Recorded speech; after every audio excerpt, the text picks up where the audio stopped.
President Assad claims that some countries, particularly members of the US-led coalition, are not ready to accept the success of Palmyra's liberation. He was speaking to Sputnik news agency in his first international interview since ISIL was defeated in the ancient city. It's been 2 days since Palmyra was liberated, but a number of countries, some involved in fights against terror and who are members of the US-led coalition, haven't made their assessment. I want to be clear. I'm talking about regimes in France and the UK. They haven't made any comment yet. There are reasons for that.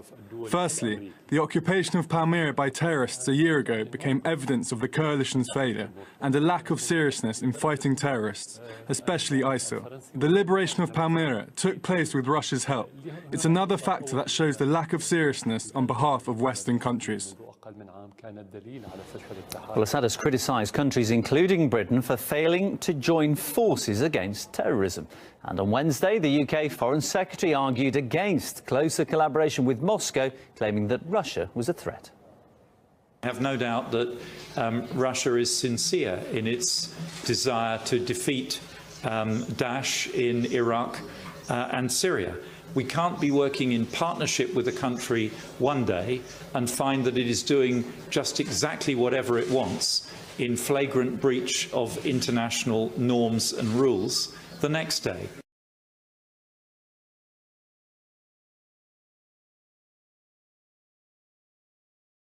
The U.S., though, is about to test the resolve of China over its expansion of artificial islands in the South China Sea. The fact that we know this tonight is causing a great deal of anxiety at the Pentagon. And that's not all they're worried about.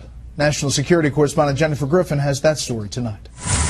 A senior U.S. defense official confirms the U.S. Navy plans to send the USS Lassen, a Navy destroyer, to within 12 nautical miles of the disputed Spratly Islands in the South China Sea within the next 24 hours to challenge China's claims to the artificial islands. The USS Lassen is armed with Tomahawk missiles and is positioned to carry out the operation. Senior Pentagon officials are angry about the leak and may even consider calling off the operation due to security concerns. The Spratly Islands are the artificial islands that China has been building, adding miles of shoreline and laying down what look like military runways, adding to concerns of U.S. allies who want the U.S. Navy to protect these valuable shipping channels. President Obama met with the Indonesian president at the White House today to discuss the effort to defeat ISIS and concerns about Chinese aggression in the South China Sea. Defense Secretary Ash Carter and Chairman of the Joint Chiefs General Joe Dunford leave for Asia on Friday. Meanwhile, U.S. Pentagon and intelligence officials are warning that an uptick in Russian submarine activity near vital undersea cables could cripple the nation's ability to communicate in the event of a war. If you make cuts in the right places, take you months, years to go out and maybe repair and try and figure out where these cuts were made. So even a mild disruption could be trillions of dollars in economic damage to the United States. A senior Pentagon spokesman confirmed that any attempt to sever these fiber optic cables would leave them blind. Quote, "It would be a concern of ours to hear if any government was tampering with underground cables." The commander of U.S. naval forces in Europe said recently Russian submarine patrols have risen by 50% since last year and pose a direct threat to NATO. The Pentagon took note last month when a Russian spy ship, the Yantar, cruised along the east coast of the United States en route to Cuba near some of these vital undersea cables. Brett? Jen, what can you tell us about this video released this weekend showing that hostage rescue in Iraq? It was released, Brett, by the Kurdish government, much to the consternation of some in the U.S. military, because it clearly shows U.S. Delta Force operators in a combat role, helping with the rescue. Constant gunfire rings out in the background. Hostages are pulled from cells. The black flag of ISIS is in the background. The prisoners are frisked during the process. CENTCOM then released this video from the nose cone of the U.S. warplane that destroyed the ISIS prison from the air. It is a more clinical picture of war. These videos attempt to answer the question, was the operation worth it? Army Master Sergeant Joshua Wheeler, an elite commando, was killed during the raid. Brett? Jennifer Griffin live at the Pentagon. Jennifer, thank you.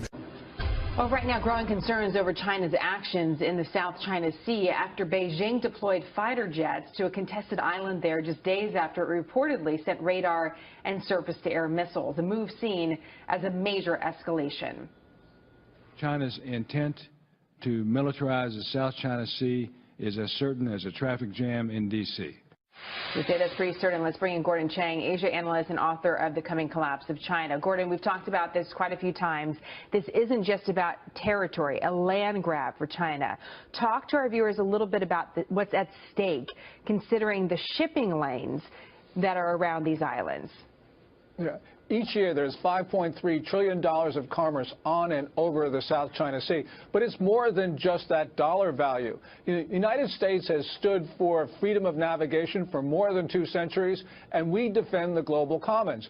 We can't have China or any other nation close off international waters and airspace, because if we do that, the open architecture that we put together after the end of the Second World War, which has brought all this peace and prosperity to the world, that will be over. That's what's at stake. Interesting. So it's not just the cost to maybe every single American consumer, as somehow these shipping lanes were restricted, but also philosophically, what our country stands for is also at stake, as you point out. Why is China making these moves now, Gordon? You know, this is really puzzling, because in the past, China made small advances, hoping not to sort of provoke a reaction. But now China's going for everything at the same time, because it's not only these fighter jets, but it's also the surface-to-air missiles you talked about and the radars in Coron Reef, which were disclosed just a couple of days ago. So what China is doing is lashing out. And this shows that not only are the hardliners in control in Beijing, but also that they are no longer thinking strategically. And really horrible things happen when countries abandon strategy. What do we do about it, Gordon? Well, there are a number of things. First of all, we got to work with our partners in the region, which includes almost every country, to have joint patrols in the South China Sea. We need to contain China, but also we need to end these military-to-military exchanges we have with the Chinese Navy, especially, because this is the last time that we need to be showing friendship to the Chinese. We have to start imposing some costs, and those costs may have to be economic as well, because the Chinese economy right now is in severe distress, so we can push the Chinese back, but only if we use the leverage that we have in our control. So here's what China says. This is the foreign ministry spokeswoman saying this just this week. There is no difference between China's deployment of necessary national defense facilities on its own territory and the defense installations by the United States in Hawaii. What do you think of that reasoning? That reasoning is really wrong. First of all, there is no territorial dispute to Hawaii. But with regard to Woody Island, which is where these fighter jets have been deployed to, they're disputed by Vietnam and Taiwan. Also, with the other islands in the Spratlys, in the southern portion of the South China Sea, there you have about 6 or 7 claimants. You've got not only Taiwan and Vietnam, the Philippines, Brunei, Malaysia, Indonesia, Vietnam. So basically what you've got is a multinational dispute. So this is very different from Hawaii.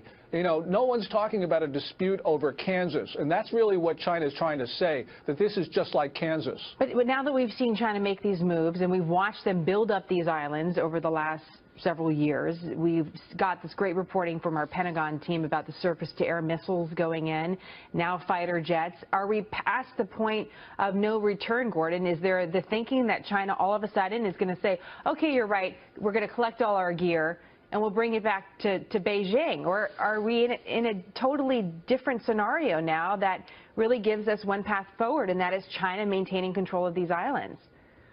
Yeah, I think in many ways we've passed the point of no return, because, first of all, Xi Jinping, the Chinese ruler, is very much a nationalist. He's very arrogant. He believes in Maoist foreign policy.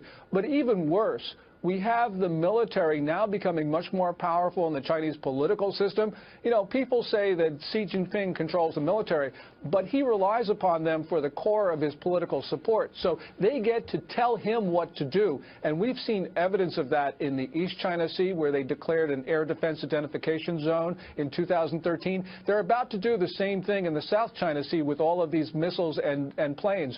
So clearly the military now, I think, is calling the tune. And this is a very dangerous situation, because you have disorganization at the top of the Chinese political system. Just quickly before I let you go, I mean, what do you think are the scenarios that are out there now that they have the fighter jets, now that they have the surface-to-air missiles, now that they have the reports of their defense systems along the coral reefs? Are they are they going to prove a point by trying to take out a ship, a cargo ship, or a plane? What is really their next move? How dangerous can this be?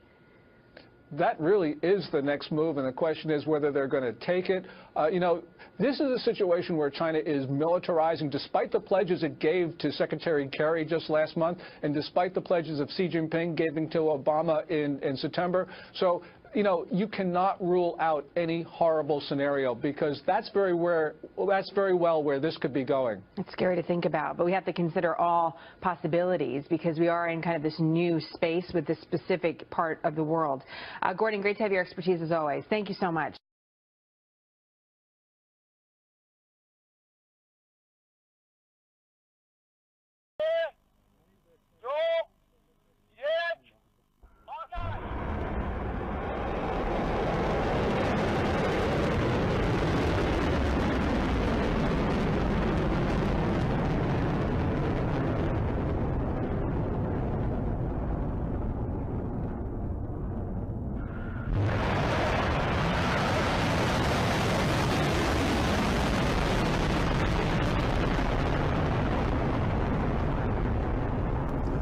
رزمایش موشکی اقتدار ولایت از چند روز گذشته در نقاط مختلف پهنه سرزمینی ایران اسلامی آغاز شده است. مرحله نهایی این رزمایش بامداد دیروز سه‌شنبه با شلیک موشک